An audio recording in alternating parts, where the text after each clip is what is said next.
লালমনিরহাটের হাতীবান্ধা উপজেলার টংভাঙ্গা ইউনিয়নের ২ নং ওয়ার্ডের রমজান আলীর ছেলে আলমগীর হোসেন দীর্ঘ ৬ বছর থেকে সৌদি আরবে ছিলেন। তবে গত ১৫ তারিখ তিনি দেশে ফেরার কথা ছিলেন। পরিবারের দাবি, সে ১৫ তারিখে ঢাকা এয়ারপোর্টে আসে এবং তার পরিবারের সঙ্গে যোগাযোগ করে। কিন্তু এয়ারপোর্ট থেকে ১৫ তারিখ থেকে সে আজ পর্যন্ত নিখোঁজ।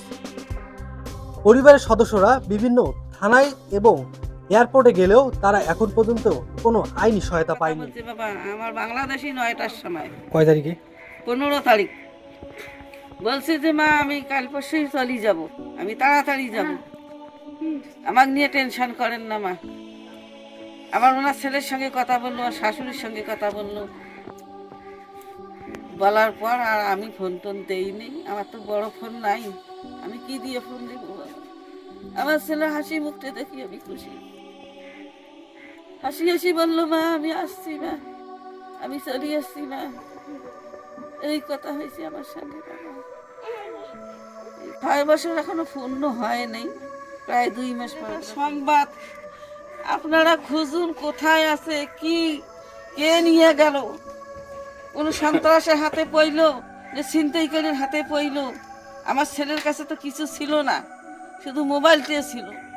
মানে আমার ছোটো ভাই সকালবেলা নামার পরে ফোন যখন দিছে আমি তো কিছু জানি না। তারপর তো ওনার বউর সাথে আমার কথা আর কি, ওনার বউর সাথে কথা যে আমি কি খবর আলমগীর কই, তা কইলো ভাইয়া ও বর্তমান গাজীপুর চৌরাস্তা আছে, জামে পড়ছে, আসতেছে বলে। আর সকালবেলা আমাকে ফোন দিয়ে বললো যে ভাইয়া তোমার ছোটো ভাই তো বাড়িতে গেছে, তুমি না তোকে কালকের থেকে এখনো কোনো খবর পাইছিল না? খবর না পেলে আমি কী করবো, তোকে একটু দেখি, তুমি দেখো কোথাও খুঁজে দেখো ওখানে।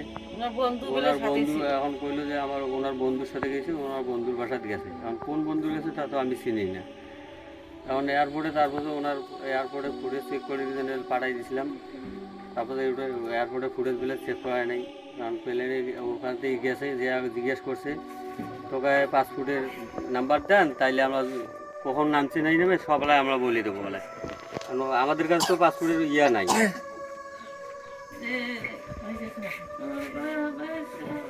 ভাবি